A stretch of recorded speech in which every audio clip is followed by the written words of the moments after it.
ব্যবসায়ীকে জেলে পাঠিয়ে সুন্দরী স্ত্রীকে ভাগিয়ে নেন সালমান।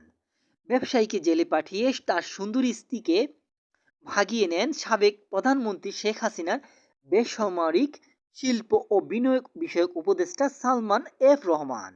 জানা গেছে, টিভি উপস্থাপক জাকিয়া তাজিনকে দেখেই ভালো লেগে যায় সালমান এফ রহমানের। তারপর ছলে বলে কৌশলে তাকে ভাগিয়ে নেন সালমান।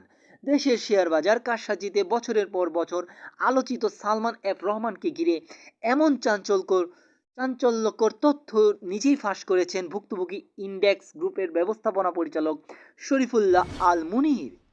শরীফুল্লাহ আল মুনির দাবি করেন, তার স্ত্রী শেয়ার বাজার নিয়ে টিভিতে অনুষ্ঠান করার সূত্রে সালমান এফ রহমানের সঙ্গে পরিচয় হয়। একটা পর্যায়ে তাদের মধ্যে সম্পর্ক তৈরি হয়। তারপর সালমান এফ রহমান তাকে ডেকে নিয়ে স্ত্রী তাজিনকে তালাক দিতে হুমকি দেয়।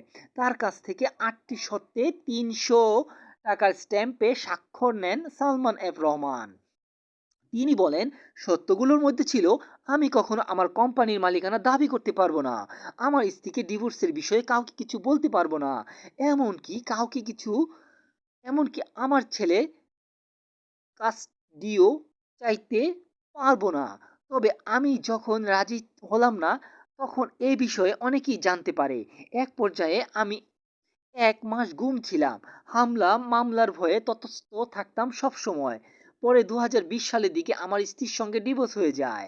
প্রসঙ্গত, গত ১৩ই আগস্ট সাবেক প্রধানমন্ত্রী বেসরকারি শিল্প ও বিনিয়োগ উপদেষ্টা সালমান এফ রহমানকে ঢাকার সদরঘাট এলাকা থেকে গ্রেপ্তারের কথা জানায় ঢাকা মহানগর পুলিশ।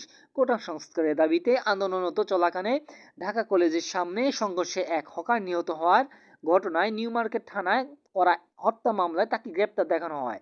পরে তাকে ১০ দিনের রিমান্ডে নেয় পুলিশ। ধন্যবাদ সকলকে।